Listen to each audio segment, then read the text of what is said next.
امام علی علیہ السلام کی ایک شخص نے دعوت کی۔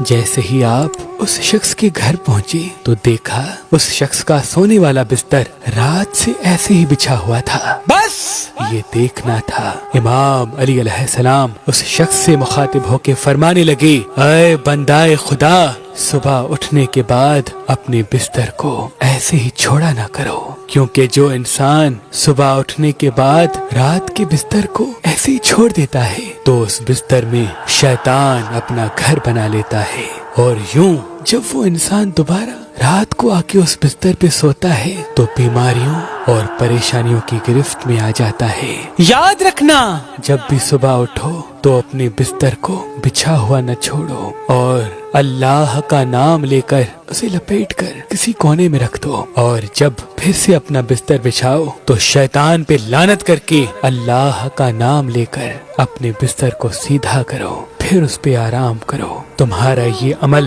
تمہیں جسمانی اور روحانی بیماریوں سے محفوظ بھی رکھے گا اور تمہارے گھر میں خیر و برکت بھی لائے گا۔